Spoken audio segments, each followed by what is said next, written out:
Hi, welcome to the Sifu Mimi Chan Show. Thanks for joining the conversation.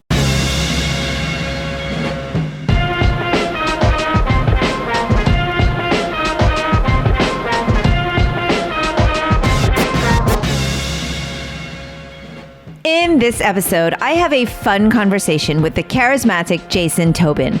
Jason started his acting career at a young age and shot to stardom in Justin Lin's breakout film, Better Luck Tomorrow. Jason shares his audition story and character development for Young Jun on HBO Max's Warrior. We also delve into storylines, action, and the importance of Asian representation on screen. Jason was born in Hong Kong and has lived in the UK, US, and Argentina. I enjoyed talking to him about his multicultural background and how this has influenced his career. As a fan, it was such an honor to speak with Jason, and I hope you enjoy the conversation. My favor, as usual, is to please continue to share this podcast with others. It would also mean so much if you'd rate it and leave me feedback. If you would like to help keep this podcast going, you can become a patron of the show by visiting my website or patreon.com/sifumimichan and make a small donation. I would certainly appreciate it. For comments or suggestions, email me at sifumimichan@gmail.com or reach out on social media at sifumimichan. Now, on with the show. Hello, Jason. Thank you so much for joining me on my podcast today. I am so thrilled to be here. Thank you for having me. Oh my goodness, it's my honor. So a little bit of a fangirl thing coming out now. You've been on my radar since 2002's Better Luck Tomorrow, when I was actually working in Hollywood at the time. Nice. Trying to work. Yeah. Our film community went crazy because, of course, I was a part of a lot of the Asian American groups, and we were just like, it was such a revelatory and breakthrough film, as I'm sure you've heard a million times. But it was so incredible. What was it like to kind of be a part of that, or did you realize it was going to be such an important milestone film? Well, first of all, thank you very much. And although I have heard it many times from people that the film was really had a profound effect on them, I never get tired of it. I call Better Luck Tomorrow the gift that keeps on giving, because it really has given me something. Well, let me backtrack. I always wanted to be an actor. My dream was always to be a great actor, to be, and to act in movies and TV shows and to go to Hollywood. And but I always wanted to be part of something important. You know what I mean? And I felt like as an Asian American film and being an actor in America, like, I was part of this movement that was breaking new ground. We were, on the forefront, fighting this fight, fighting this good fight. And so to me, to this day, when, Asian Americans, or even if they're not Asian American, but when they come up to me and they tell me like how important this film was to them, it means so much to me, because the money I made on that film is long gone. You know what I mean? It's not about that. It's about what we left behind, what we, kicked off. And to answer your question about, did I know whether we were doing something special? I did. Mm-hmm. I remember at the time I was auditioning a lot, but I was getting a little burned out, to be honest, on the roles that were available, and also, just going out and auditioning and not having a lot of success. And all of a sudden, when I got the script for this movie, Better Luck Tomorrow, I was like, wow, you mean I'm playing a multi-dimensional person, who's not just there because they're Asian and sort of superfluous, And I think it was maybe not even a week into shooting, we had wrapped for the day, and all the actors and the cast and crew had congregated at one of the producers' house, which was sort of our impromptu production office. And we're hanging out afterwards, and we're outside. Some of us are having a cigaret. I don't smoke anymore. Only fake ones right. on Warrior. And we're outside having a cigarette, and I just remember saying to the guys, Perry, Roger and Sung, and saying like, you know what, this feels special. This is going to be something. And we all felt it, we all felt it. We knew something was was brewing. And man, the response when the film finally came out was absolutely incredible. And to my point earlier about it being the gift that keeps on giving, I've subsequently worked with Justin Lin. So Better Luck Tomorrow, I worked with him on Finishing the Game, Fast and the Furious, and then Fast 9, and then Warrior. So I've worked like five projects with him, and he's one of these really important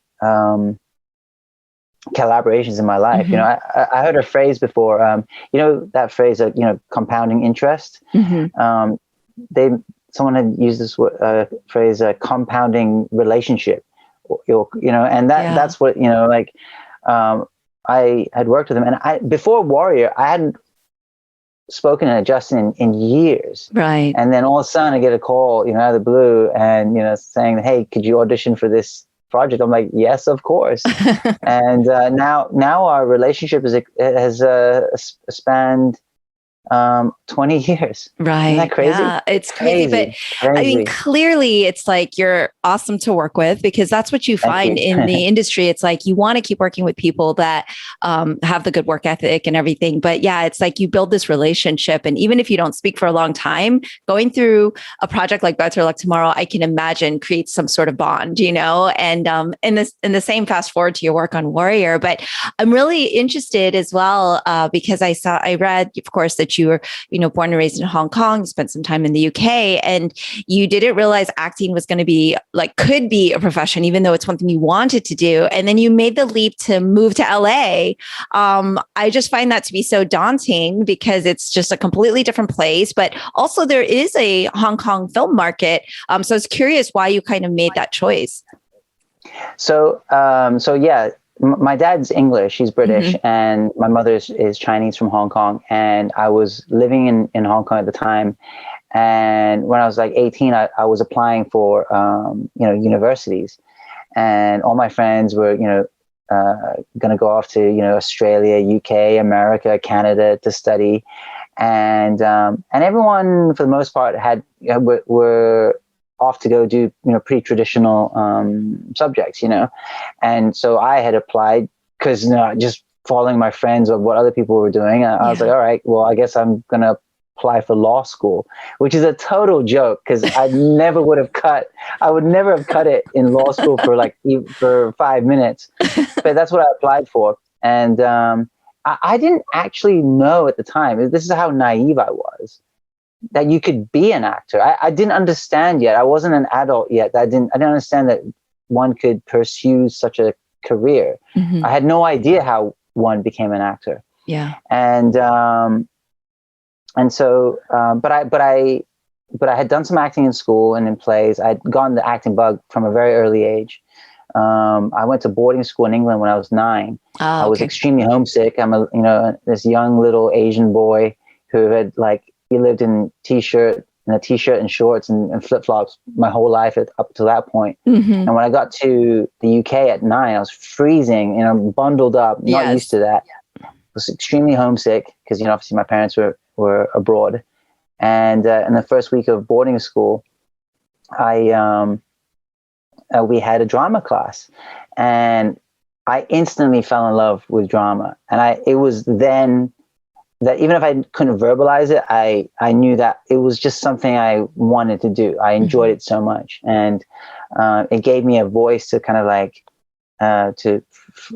I found it always difficult to express myself, but then through acting, I felt this is something I could express myself in. So anyway, fast forward to when I was 18, I was living in Hong Kong, and like I said, I was applying to universities.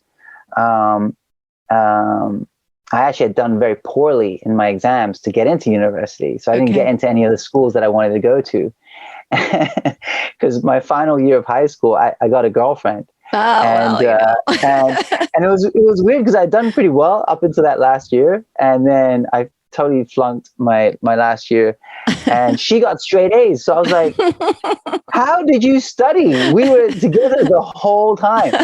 So she was cheating behind me. Yes. So she had all the answers. Didn't share. She had all the answers, exactly. And so so I didn't get into any of the law schools I wanted to go to, but I got into a couple other places. But I decided to like maybe take a little, like not a gap year, but I decided to get like a job here in Hong Kong locally, just working in a gym and getting a bit of experience and making some money before I left.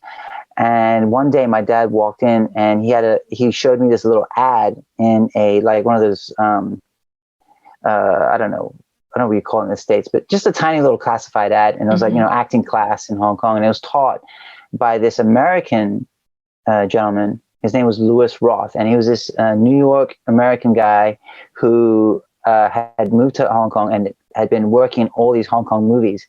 He was in like every movie back then. Anytime they needed a white guy in Hong Kong movie, he was the guy. So he played judges, cops, bad guys. Yeah, he was in all of them. And so he was teaching this acting class in Hong Kong, and I started going to it. And I think pretty shortly I met a woman there who had just emigrated to Hong Kong with her husband, and she was from New York. And she started telling me about acting classes in New York and in LA. And she told me that you could go to these classes without passing an exam or having good grades. And I'm like, sign me up. I was so confused. I'm like, because I'd been like applying to universities and not getting into the ones I wanted to go to. No less. Right. For law school, for a subject I didn't even want to study.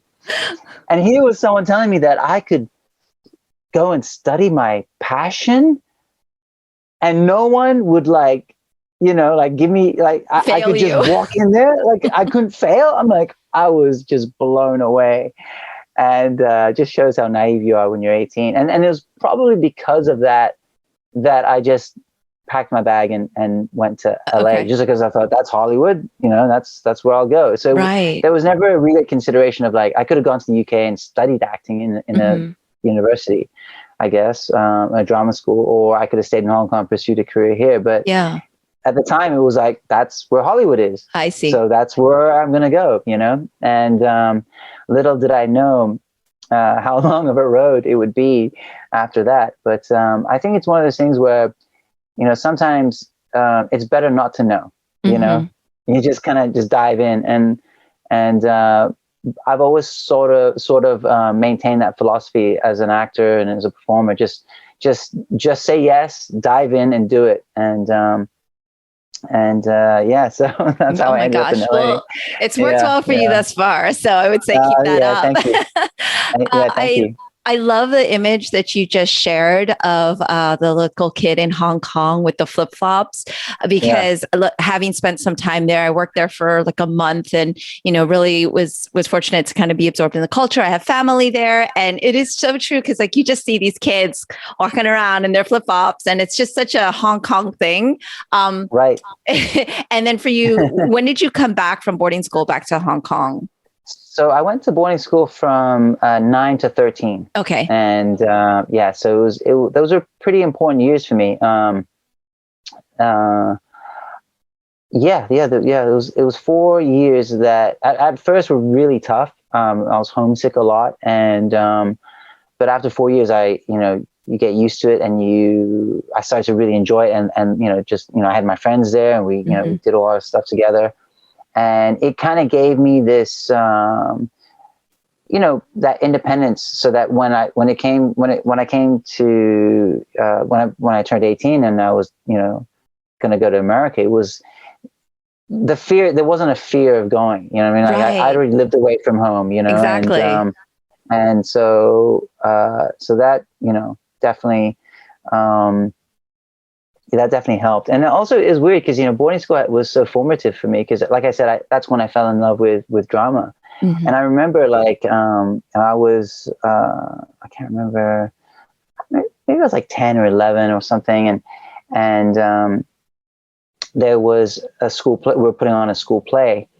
And I remember being really bummed out that I didn't get to get any roles in it. Right.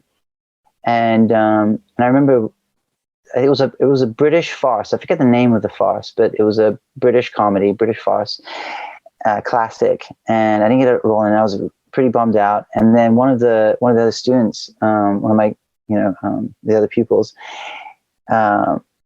said something to me like, "Oh, well, of course, Jason, of course you didn't get a part. I mean, you're Chinese, right?" Yeah. Being that, the play is about, it's this classic old British farce. So like, why would I have a role in it? And I remember thinking like, oh yeah, he's right. Oh, okay. And then I went to bed that night and I was just lying there thinking and thinking.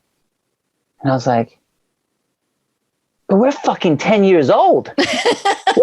we're 10 years old playing adults in a play. Right. So if we as kids can play adults, why can't I as Chinese play the this character? Person, you know?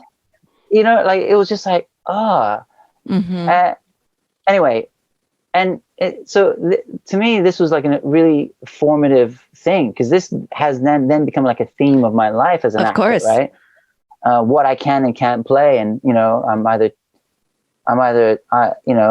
either not Chinese or too Chinese or not Chinese enough, or I'm not English, or I'm too English, or I'm too Western, or I'm not American. So everyone loves to tell me who I am. You know what I mean? Yeah. And so, this farce, this play that I was in, or wasn't in, I should say, fast forward to, now, and I never would have dreamed in my entire life that I would be playing a cowboy on an American TV show, Yes. And there I was, episode 5 of season 1 of Warrior. Yes. Like with a cowboy hat in a saloon, shooting it up. Yep. Like, literally a Western as an American, episode. Western homage, and riding off into the sunrise. It's been a journey, and I've never really gotten rid of that chip on my shoulder about what I can and can't play. It's weird. So it doesn't matter how long you've been in this business, how many times you try and prove yourself. People always want to put you in these like categories and boxes and tell you what you can and can't play. And it's not that I'm not trying to make the point that I can play any role. The best actors in the world are not going to play every role. If you think Daniel Day-Lewis is the best actor in the world, I would agree with you. I mean, there's many other great actors, but he can't play every role, right? He's not going to be right for every role. So I'm not making that point, but I find that people do try and like limit me and every actor, So I think like there's like this healthy chip on my shoulder that kind of still fuels the fire for me to keep on fighting and proving people wrong. And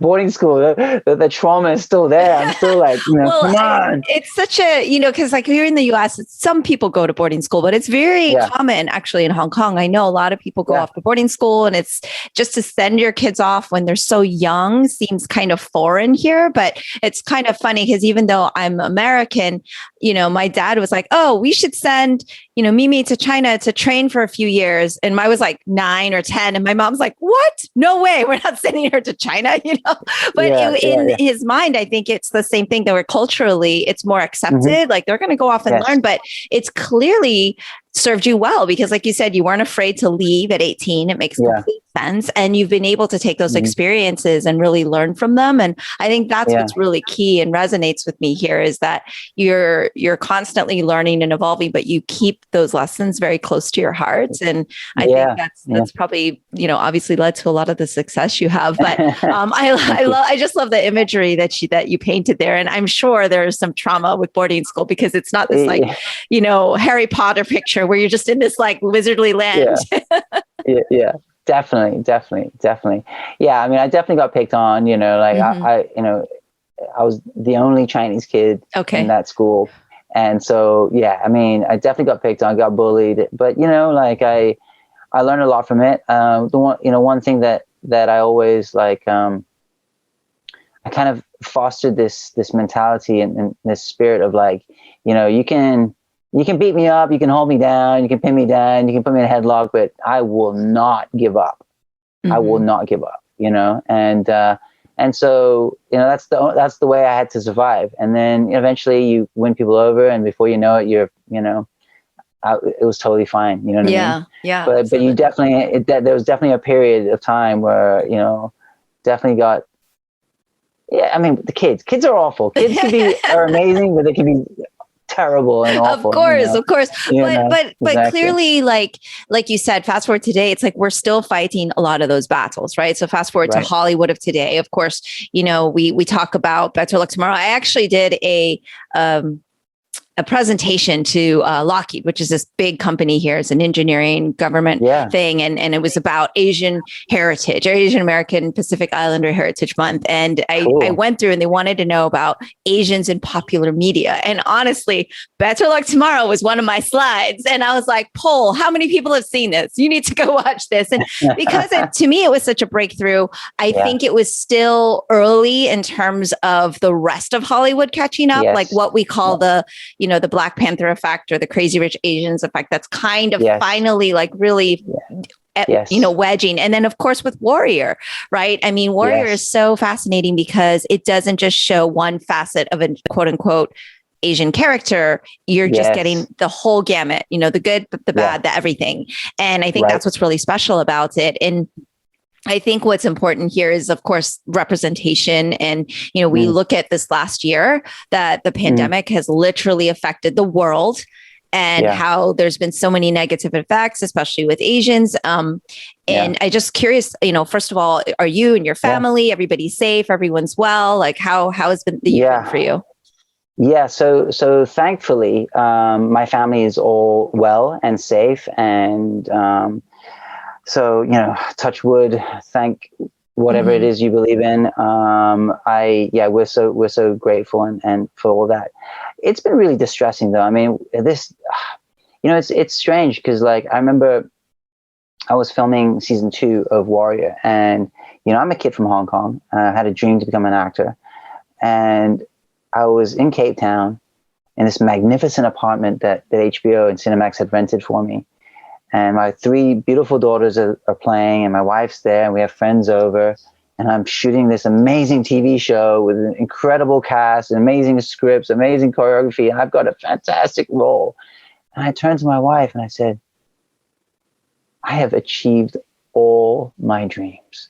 Like literally, I've achieved them all. Like, this is it. This is what I've always wanted. This is what, and I'm living it, And then in the next breath, I'd be like, what shit is around the corner? Like, this is too good. Something's going to happen. Something's happening. It's too eerie. It's like, wait a second. And then, and little did I know that a year later, there'd be a global pandemic. Yeah. And then this whole other, business of,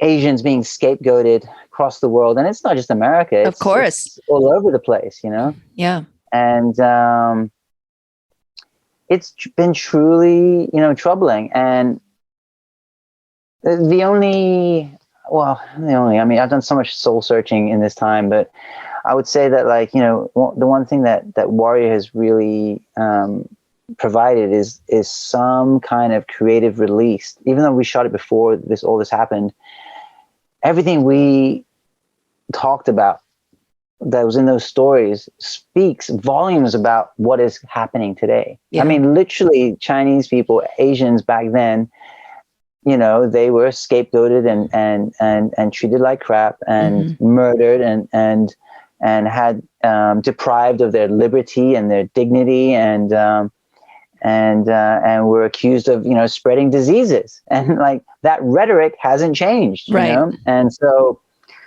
thank goodness I have this show. On a very selfish note, that I have this show because it's helping me kind of process my thoughts and feelings about everything that's going on. And more importantly, I know that it has resonated so deeply with viewers.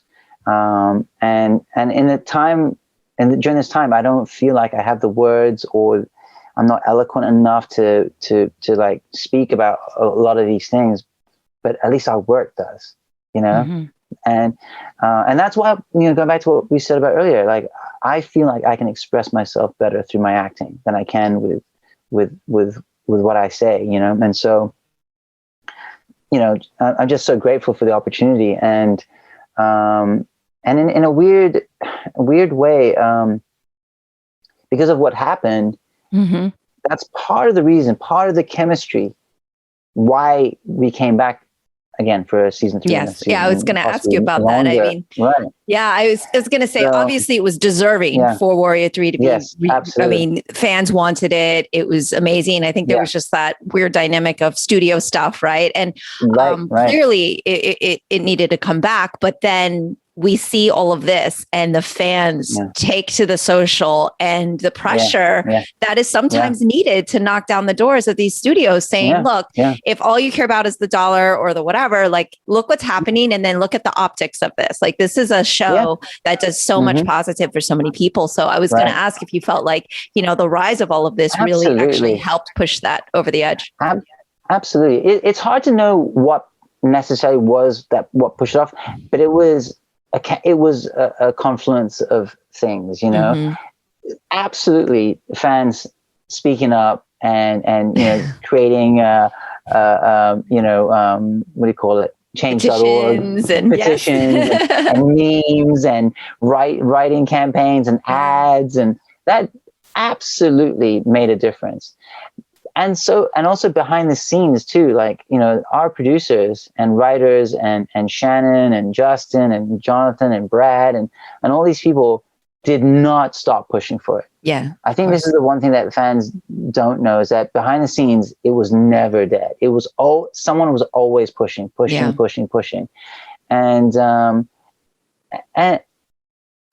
And a show like this deserves nothing less, you know, like, this is a great show. It really so great. You know, it's so good. I know I'm biased, but like, it's great. It's so good.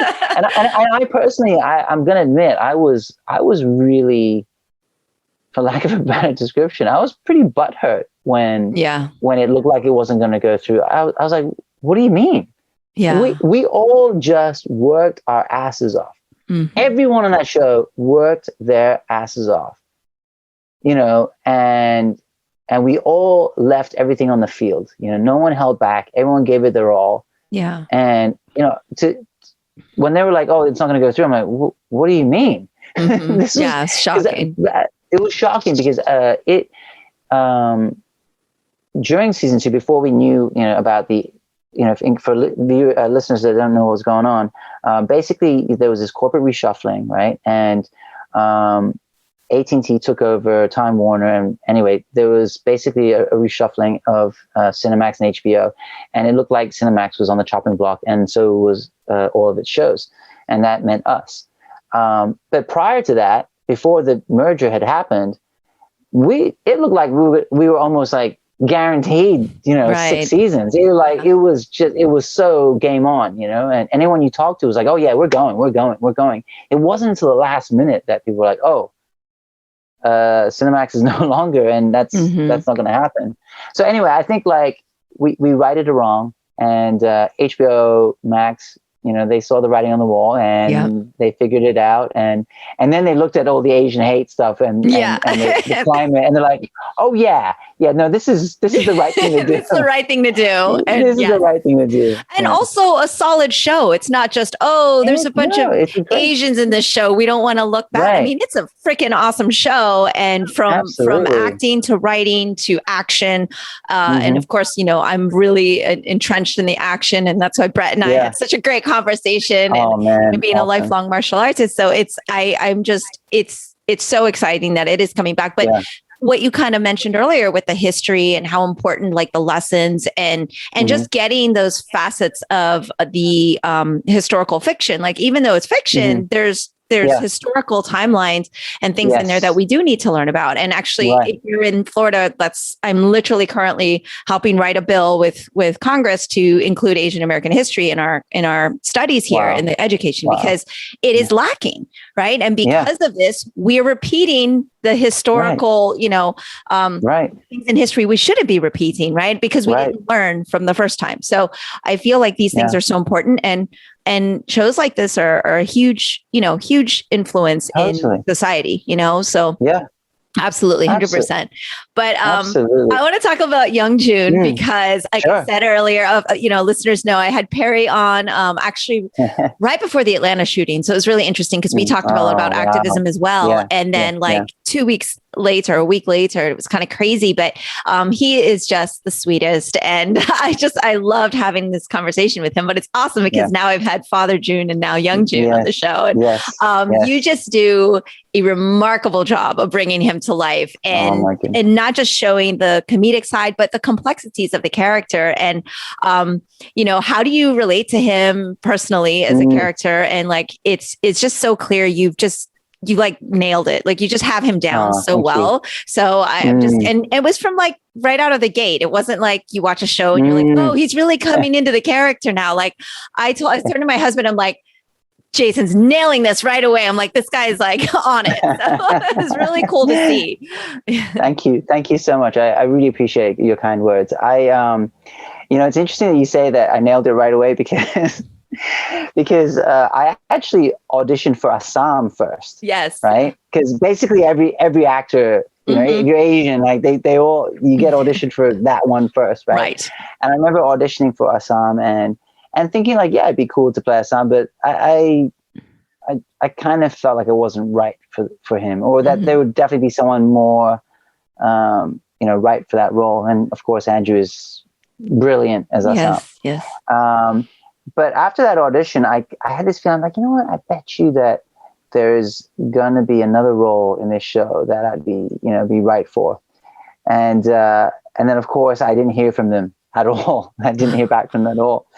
And I then went to Hawaii for my sister's wedding, and I just totally forgot about the project and moved on. As an actor, you just move on, right? And then several months later, I get a call from casting office, and they said, and they're kind of, I could sense it was like a bit frantic, and they're like, hey, can you audition for another role? I'm like, yeah, of course, I'll be down. And and so they sent me the sides, the script for Young June. Yeah. And, but I was given very specific notes, and the notes were, I need to play Young June chill. Don't go crazy. Don't go overboard. Don't be too big and broad, Really? I'm like, okay. And I'm like, okay. And then I hear this from Justin. He calls me up and gives me some notes, essentially the same.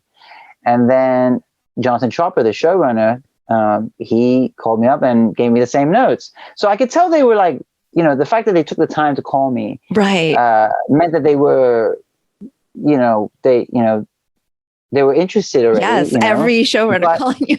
Right, so, but I still, obviously they're not going to just give me the role. That I have to nail it, right? I have to do a good job. So I took all their notes and I read the script and I was like, wait a second, really? Play him chill? I'm like, okay. And so the scene in episode 3 of season 1 when Assam comes back from prison. Okay. And I'm welcoming him back, and we're in our toys, and I'm on the drinks, the bar, drinking. Yeah, sounds bad, like all this stuff. I in my audition, I played it super chill, like just leaning back in my chair, like I'm like Marlon Brando in The Godfather. Or something. Very cool. Very cool. And I send it in, and I'm like, I just don't feel good about it. Like I said the words well, I acted it well, but like that was not the character that I envisioned. But being the professional that I am, I was like, okay, fine, I'll do what they tell me to do. Felt wrong, and I went home. I did not feel good about it, and felt kind of dejected after. I was like thinking like, ugh, what am I doing? I don't know what I'm doing. I've been an actor for so long. I'm like, this doesn't feel right. Yeah. But whatever. And then Jonathan Chopper calls me like an hour later. He's like, no. This is all, no. We need to see the energy of this character. We need to see I'm like, yes. Yes, of course you do. Yes. Stop holding me back. Stop holding me back. Exactly. And so he gives me another opportunity to read. And so, and then this time I thought, okay, I'm going to take all their notes and I'm going to throw it all away. And going back to what we had spoken about earlier, which is, I'd always followed this philosophy as that I'd heard Bruce Lee talk about, which was, to honestly express yourself, right? And I thought to myself, if I'm going to play Young June, if I have another shot at this audition, like a one last shot now, then I better do it in the way that I enjoy it, that it resonates with me. I have to, I don't have to please anybody else. I've got to enjoy it, in my own body. And so, I just went for it. I think I did like 1 or 2 takes. Yeah. I even threw in some improv because, I all of a sudden the physicality came in, the way he stood, I don't walk around like that, You don't walk young down June the street does. like you're the head of the top. Yeah. If I did that now, I'm like, that guy, I would look like such an a-hole, but now, so I the physicality, I could feel him in my body, and I just kind of just took it away and then and riffed on that. And for me, it was the physicality. There's something that we talk about in acting, right? Like I think a lot of there are a lot of acting truths and like rules of thumb, but that are good, but they can also hold you back. And one of the things that I hear all the time in acting classes is it's in the eyes. It's in the eyes. They always say it's in the eyes. Right. And I don't agree with that at all. Yes, if your eyes don't look believable, then of course you're not going to fool anybody.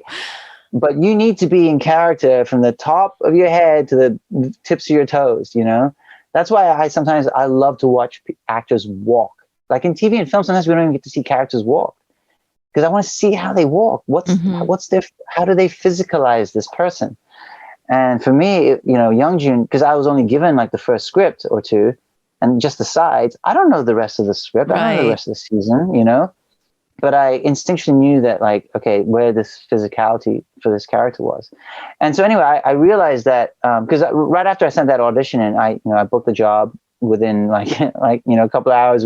They're like, oh yes, thank goodness he got. Thank God. Well, they gave you the notes, and and that's where sometimes getting too many notes can mess with the character in it. Yeah, too many notes. Like kind of let the actors do their thing first, then I think they got in the head, right, in your head. Exactly. Well, I mean, the worst place to be as an actor is in your head. Because that means that you're thinking the thoughts of the actor and the thoughts of everyone else that's been giving you information.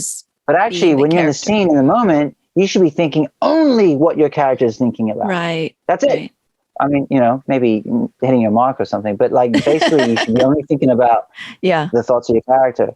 And so what I took from that whole thing was that a lot of the other performers that had come in to read had probably, read Young June and played all the crazy side of him. Right. And he is. The guy is a larger than life character, right? He's big and he's bold.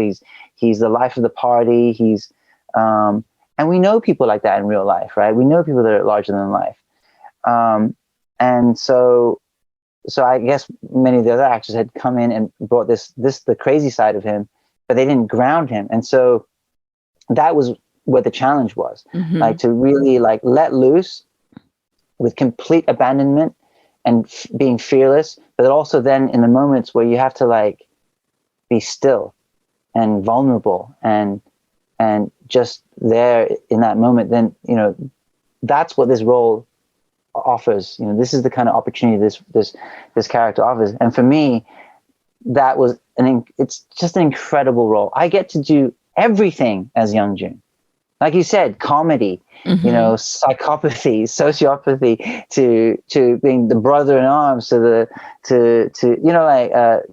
I'm funny one minute, I'm vicious the next, I'm yes. a loyal, brother, and then I'm a, spoiled son. I'm a, it's just, and then I get to fall in love. I mean, yes, you fall in love a lot. I do. Yes, every night, at least a few times.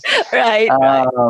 It's such an enjoyable role. And going back to one question I get asked a lot is, how close am I to Young June? Right. And with every role that I play, it's kind of like I describe it like an equalizer. Like when you're looking at your hi-fi or whatever, your sound system, and you're like, you kind of tweak it. It's like, there are things that are like me. Okay, great. Then that's fine. If things that aren't like me, okay, well, I need to tune that side up a bit more, and I have to spend a little bit more time in my imagination. And, surely I am not Young Jun in real life, because then I would not be alive right now. I don't think I'd be married with kids and have any kind of like, whatever. But sure, like, I understand him, I get him. And I think there's one line in episode 5 in the Western, which is called The Blood and the Shit in season 1. Young Jun says, I'm a Chinaman who's never been to China. I was born in San Francisco, but I'm sure I ain't no American, And I said that earlier to you, that's my life. I'm not Chinese enough, or I'm too Chinese. I'm not English, or I'm too English, like not American, or I am American. So I get, and I get how he feels, and I get like that. Like I said, go back to what I said earlier, the chip on the shoulder. I understand where he's coming from. And you know what? The bottom line is, like, it's so well written. Yeah. He's so well written. You can't be a great actor if it ain't written on the page. There's another myth in acting, which is like, oh, great actors can make the phone book sound good. No, they can't. Not for long anyway. Right. I'm sorry. I do not want to have the substance. You gotta have something to work with. Oh my gosh. Well, and you've brought up the Western a few times, which so many people have told me that's like their favorite episode, because it just didn't even matter. That could be a short film, that could be a one-off, and clearly there was so much there. And for your character in particular, there was like the range was really intense. Was that kind of one of your favorites to film? Yeah. Oh, it's so much fun. And we filmed that episode. So normally we film the season chronologically, but the standalone episodes, like that one, that's filmed at the end. Because that way we shoot 1 through 4, and then 6 through 10, and then all the actors that don't appear in 5 can go home. Right. And so whoever's left, and so it's really fun to like kind of like be the last ones at the end. And then just kind of film a movie. It was like filming a movie, and we got that vibe, and great fun. Great episode. Great episode. And, speaking of earlier, you talked about physicality in the character. I mean, I can't not talk to you without, mentioning, after speaking with Brett so extensively on the stunts on the set and the action and the martial arts and the training, which I've told, he invited me to come out. So that's it. I'm showing up to the training sessions, which are phenomenal. So talk to me about the training of the martial arts. And, because this is where a lot of my listeners are martial artists as well. But of course, you have your weapon, and you've got, your physicality. And tell me about the training. I know you're a martial artist also, so I'd love to hear more. Okay, well, so let me backtrack, because this is, I hope it's interesting enough for your listeners. So actually, I am a martial artist in the sense that I have a deep passion for martial arts, and ever since I was a young kid, alongside acting, martial arts was a great passion of mine. But by the time I got Warrior, I was a lot older, and I had basically taken a hiatus from, maybe not even a hiatus, I had just stopped doing martial arts for a long time, probably a good decade. And life had taken over. I just, got married, had kids and work, and just life took a different, just went down a different path. And it almost felt like when I would train martial arts, or when I'd want to, like I would feel guilty, because it would be taking time from other things, like putting, bread on the table. But then one of the greatest gifts, I mean, so many gifts, this Warrior's given me so much, and one of its greatest gifts is that it gave me permission to fall in love with martial arts again. Yeah. It gave me permission. Now it's my job to train, and so interestingly enough, when I got the job, no one had asked me about my martial arts background. I auditioned purely on the script and for my acting, and I got the job on that. And then after I got the job, and I doing the negotiations and things were going well, I was thinking like, oh, I need to start training, because I had dad bod. I was like dad bod, hadn't trained in a long time.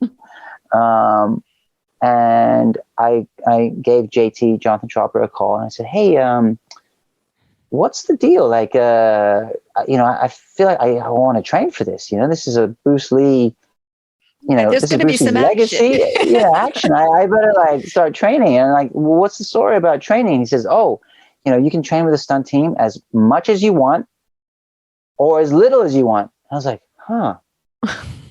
Okay. So I guess he meant that like, if that wasn't my thing or if I had no background in it, that not to worry because Brett and the guys would take, they'll take it. Yeah. It's Hollywood. It's magic, right? Right. In my head, I'm like, there is no fucking way I'm not training for a Bruce Lee. Like, I was just chomping at the bit, Yes, and yes. So I was super excited, to go to, for this new chapter. And so I land in Cape Town and of course, my hair was kind of bushy because I like to show up on set with longer hair so that they have more to work with. And yeah. Very considerate of you. And go out some facial hair, to get there. And the first thing they're like, oh, we thought we might give Assam a pompadour, but the producer said that's more of a Young June thing. Would you be into that? And I'm like, I would. I would be. So they cut my hair, and I was like, "Oh, looks so cool." And I was like, "Yes, perfect." And then I go to the wardrobe, and they're like, "Oh, we're the hop way." They showed me all the other tongs, and then they you showed guys get the cool. And I was like, "Oh man, this is sick! You're gonna give me a tailor-made suit?" Like it just kept getting better Right. and better. And then we, after that, I go to the stunt tent. I meet Brett and all the stunt guys. And, everyone's super cool and super lovely. I'm feeling a bit nervous because I haven't done this in a while. Right. And Brett's like, hey, so, because in the script, there's no mention of Young Jun's weapons. Right? That's Brett's idea. That's all Brett. That became, now it's in the script. Yes. Now when it says, Young Jun pulls out his knife, it's there. But in episode 1, there's none of that, right? And so then Brett, I meet Brett and all the guys, and Brett's like, so, we had this idea that Young Jun would have 2 knives, and I was just like, oh, mind blown. Like it just, like every step of the way, this character just got better and better and better. I'm like, oh my goodness. And then Brett and Haiyang is my stunt double and the guy that teaches me my choreo. He's an amazing martial artist. Wushu background. He's an incredible martial artist. And they showed me some previs of him fighting with 2 knives, and I was just like, I was getting dizzy. I was like, oh my goodness, like someone pinch me. This is so cool, And and what I love about the way Brett works and the way all the guys work is that, and like this is totally down my alley, which is we're a team. And every day in the stunt tent, anyone and everyone is invited to come train to the group training sessions, right? And if you're an actor that does 0 fighting throughout the whole series, you are just as welcome as anybody else, right? Everyone, and even if you have spouses or friends from out of town or anyone else wants to come join, we all train together and we build this camaraderie there, right? And then after we train as a group, then we as actors split off with our team or with our the stunt guys, stunt girls who are fighting in our scenes, and then we work specifically on the stuff that we need to work on, and the choreo, etc. And it's just great team spirit. You know what I mean? And 100%. I think that's really important because I won't mention any names or any other shows, but it's not always like that. You'd be surprised that when a lead actor becomes the lead of a project that's a martial arts themed show or a movie and they don't want to train, you're like, what do you mean? Yeah. Don't you want to be good at this? But I guess not everyone's like that, so. Right. Yeah, no, 100%. I told Brett the same thing because, I'm like a baby in terms of having film work and stuff, but I was like, I never had that experience. Like, what is this amazing training, as a group and everyone together and the inclusivity. And I was just like, that is very, very rare. But it clearly makes a difference you could see the the cast and how family like everybody is. Yeah, and it just, absolutely. it's so seamless. And I feel like it makes such a huge difference. But so how sore were you the first week or so? Oh, I was pretty sore. I was pretty sore. Luckily I as soon as I got the job, I was like, I started hit the gym and started to like stretch and like, throw some kicks and stuff. I'm like, all right, here we go. But nevertheless, like, this is the thing that's great about, film and TV and stuff is like, it doesn't matter that it took me, 3 weeks longer to learn my choreo than it took Andrew to learn his. You know what I mean? Like, it's like in the end, we all, it's all you see is what's on film. Right. I'm being, I'm obviously like kidding, but like it definitely like, you know what? I thank God Brett gave me tons of time to learn my choreography. Yeah. Because, like I just worked on a film called Fistful of Vengeance with Iko Weiss. And like he literally, they go, oh, do this, we're gonna do this, and he learns his choreo in 5 minutes. He sees it once and he does it, That's not me. That's not me. Takes me a little bit longer. Although I will say that by season 2, I was a lot sharper and actually even, I mean, you can, if you really look closely, you can see my body change from the beginning of season 1 to the end of season 1. It's quite funny. 100%. Well, then, I've seen some images of you where you like did all your transformations and you took your health into your own hands. And I mean, it's phenomenal, understanding what dedication that takes and how much discipline. It is not easy. For sure, it is not easy. No, it's not. It's not. But surrounded by these guys are awesome. Like, okay, I got. There's a little bit of like, peer pressure. Friendly competition, and yes. Well, you also have people like Joe Taslim on the show, who's like obviously a martial artist, and you've got good peers to help push you in a positive way. Yes. So it definitely makes it fun, I'm sure. Totally, and Joe is just incredible. That guy is incredible. He's a phenomenal martial artist, a wonderful human being, just an awesome, nice, good guy, and he's a great actor. Like he is a really good actor. My goodness. So on the show, you're kind of like a little bit of, you play a lot of the comedy in the lines and stuff. On set, are you also like the jokester, the comedy guy, or who's the comedic person on set? That's a good question. I do like to have fun. Yes. Not at the expense of, not being professional. You know what I mean? Right, of course. But I do like to have fun. And I particularly like to have fun, especially when the scenes are heavy and deep. And like, I need that levity between takes, to kind of like catch my breath and then go back into it. I'm not one of these actors like, oh, this is a deep and heavy scene, so I need to stay deep and heavy all day long. Right. I do want to maintain a little bit. Yes. To a degree, I don't fully let go. Right. But I need to exhale and take a breath, and so definitely having good banter on set is important to me.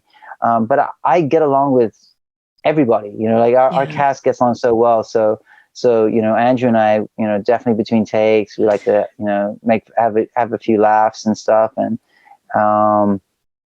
but everyone on that set is pretty good fun. It seems so. And I've been very fortunate to have been able to talk to so many people that's worked on the show. So I know we're coming up on time, but I have a few more questions. Yes. One, of course, is Fast and the Furious. I mean, how does it feel to be a part of such an iconic and huge franchise? I mean, that's such incredible. A large film scale.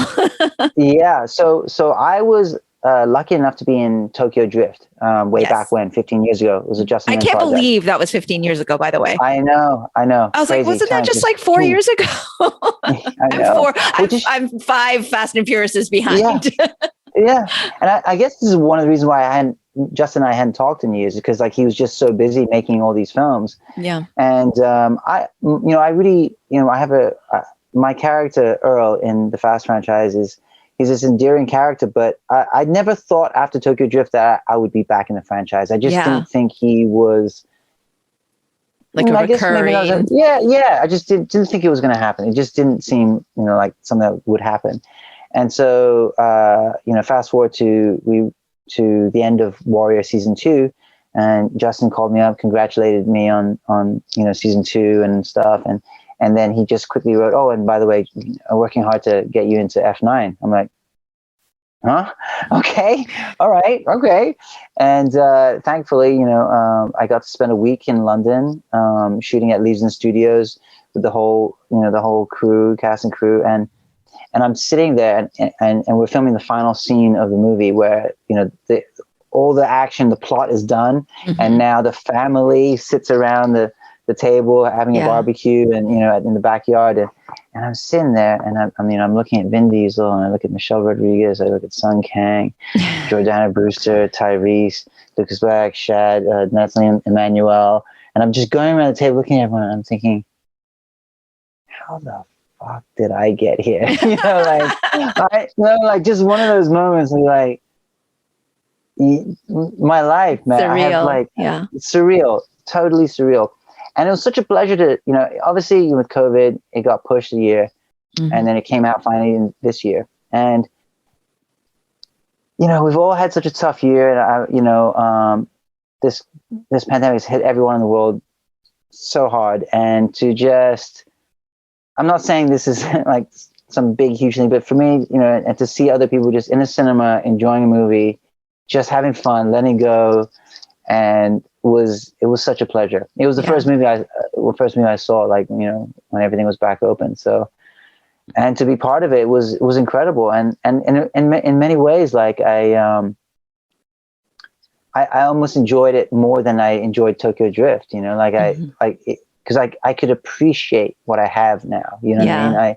I really feel grateful. I know people hashtag grateful for everything, but like I genuinely deeply feel so lucky and grateful for all of these things, and to get to work with Justin and work with all these guys again, it's super cool. And you never know, they say that they're going to wrap it up now with Fast 10 and 11, but I think like Marvel, they're going to start a whole new saga. Right. Once they got this saga, they're going to start another one, and who knows, maybe there'll be like a Tokyo Drift. I mean, that franchise is ongoing. I think it's like, it's just one of those things that if the fans continue to support it, it's kind of hard to let it go. It's like the 007s, right? Like it just keeps going, so just keeps going. Oh my gosh. So how old are your kids?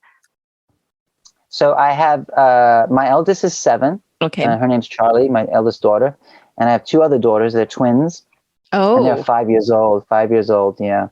Okay, so are they not really watching a lot of your work yet? so actually, I maybe there are other parents that would disagree with me, but I do show them my work. Okay, maybe not the sex scenes, because I don't know how to explain that yet to them, But the fight scenes I do, because I explain to them, action, because they've seen me. They've seen me in wardrobe and with covered in blood. They've seen me on set. They've visited, the Warrior set. So it's fake. It's not real, and so they know.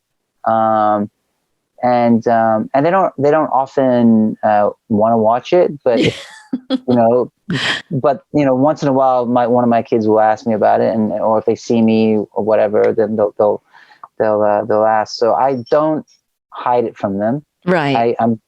I just always make sure that they understand it's not real. We're actors.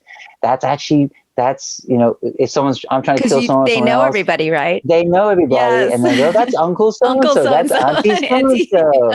And then I'll show them a picture of us smiling. Right. Look. Throats cut. And Yes. And I think in a weird way, it's kind of helped, because like my kids now have like this kind of sick sense of humor and art. They draw like dark stuff. I'm like, there's look, Daddy, it's you without your head. That's normal, right? Exactly. Exactly. It's like, I think kids surprise us because we underestimate them and their ability for comprehension. And so it's always interesting, because I teach children and people are always surprised by what they say, but I'm like, we really shouldn't be, because honestly, they're very receptive and they learn so quickly. But I just thought that'd be a lot of fun. So now you got to go do some sort sort of like Disney film for them. So they can go, daddy's in this one. Yeah, Since exactly. It's Now, I read in one of your bios, you were in The Heavenly Kings, and I have a little story for that because I actually, of course, saw that.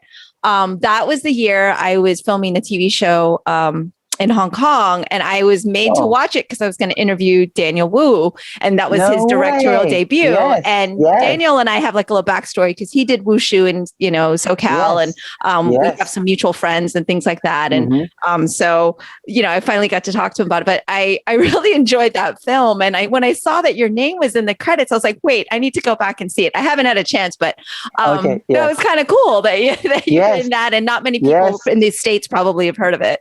That's right. I'm like very surprised that you brought that up. Yes. Because it was like basically a little cameo. Daniel and I go way back. I'm sure. He's a great friend of mine. And, when I first came back to Hong Kong, having worked and lived in the States, being an actor there, he had known some of my films, Better Tomorrow being one of them.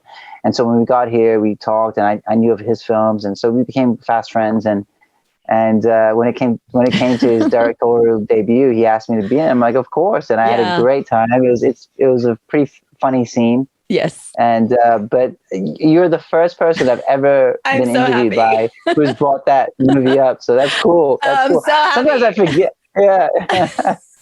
Sometimes you forget about, right? Because I forgot I was in it. Blip in time, right? Like a blip in time. I mean, and I just thought the premise of it was so fascinating because I didn't really keep up with the Hong Kong, pop culture, the culture and the entertainment over there. So I didn't know he was in like a boy band or whatever, any of that stuff. But I really loved the film and his like kind of the genius behind like the commitment actually. So it was wild that when I was looking up, because I'm trying to be a good, interviewer and do my diligence. And I was like, The Heavenly Kings. I can talk to him about that. And that'll be something a little different. And speaking of Hong Kong, to kind of wrap up, because I know that you've lived everywhere and are in many places. And another thing I heard you talk about that was really interesting is because my mom is Chinese Jamaican. My dad is like straight from China and, very Hong Kong, and I'm American. But so I'll slip into patois with my Jamaican family, and I noticed that you had said that you kind of go back and forth depending on who you're speaking with, because you have that Hong Kong English, which is different than British English. And then you even lived in Argentina. I'd love for you to share a little bit about that culture. Do your homework. Oh man. So, I grew up in Hong Kong. And so here we frequently, if you go, my kids speak English and Cantonese. And especially if you're in that community or that subculture, whatever you call it, I'll often use Cantonese words, and we all do use Cantonese words in English and vice versa, right? Cantonese is, as spoken in Hong Kong, there's a lot of English words. Yes, clearly. Very Chinglish. And Chinglish, exactly. And vice versa. Like, so, I speak English, but I'll often use Cantonese words. But then what's funny about it too is that we'll use English grammar to change the word. Like, for example, in Chinese, we don't conjugate, right? Like, I go, I went, like, in Cantonese and Chinese, we don't conjugate. Right. But we'll conjugate when we're using Chinglish, right. I'm sick. Yeah, you know what I mean? Like, we'll use a Cantonese word, but we'll totally, Yes, you ing it or something. Ing it, or and use slang that way. And so sometimes I'll forget like who I'm talking to. I'm like, oh yeah, okay. You get totally Chinglish with me, by the way. Okay, good, awesome, perfect. That's funny. And then like obviously in England, or when I speak to my dad, I sound a lot more English. Yeah. But then having lived in America and having, being an actor, like, when I speak to American friends, then I sound a lot more American. Right. And and none of those accents they're all genuine. It's just about, it's just who I'm with, what I'm, and it's funny because like, Andrew Koji, he's as English as they come. Like, his accent is so on set. I'm like, mate, You need to like just keep your American accent between takes because like you're confusing me. I love it. I would love it if there were some takes where you guys were full British accent and wait, we're in the wrong era or in the wrong language, dialect. Exactly. That's so funny. But I totally resonate with that. And I found that really fascinating because I think it just, that just kind of shows that, again, breaking the stereotype because you look Chinese and then you're able to speak in all these different tones and things. And it's one of those things I always find fun, like dialect and language. So it is so fun. Yeah. So I don't want to take up too much more of your time. So what's next on the horizon? I know that you've done some directing and writing and producing of your own. And is there something you're specifically working on other than, outside projects and of course, Warrior 3? So Warrior 3 next year, I'm supposed to shoot a film in the UK called Enter the Dragons, and it's a comedy. It's kind of like the Full Monty, but about a group of women in the north of England during the 70s who want to learn martial arts, and I teach them it. But the comedy lies in the fact that they think I know martial arts because I'm Asian, but I'm actually a total fraud. And it's going to be directed by Marjan Satrapi, and she directed Persepolis, fantastic writer, director. Okay. And I'm really excited to do that. But COVID has kind of postponed things, so we're just trying to figure out the schedule for that. Yeah. And that should happen right before Warrior. I just wrapped a film for Netflix called Fistful of Vengeance, which will be out in December. Stars Iko Uwais and Louis Tan. And then it's so interesting. I just did an Audible series. Oh. So it's a radio play, and I have never done a radio play before. But Audible did a 10-part Audible series, and that'll be out. It's called Zoetrope, and it should be out later this year. So these days I'm just I'm just open to all kinds of things, And which accent do we get to hear in this audiobook? Zoetrope is very English, very English. Yeah, absolutely English, very British.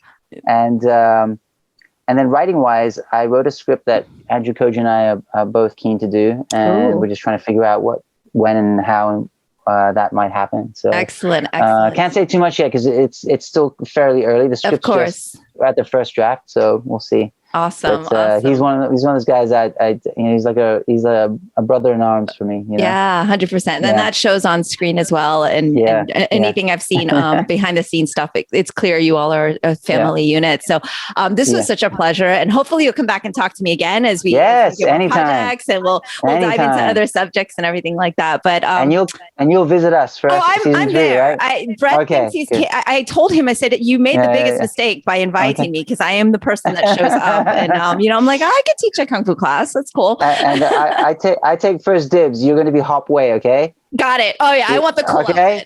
All right. You're Hop Wei. Yes. All right, Jason Tobin, everybody. Thank you very much. That's all for today's episode.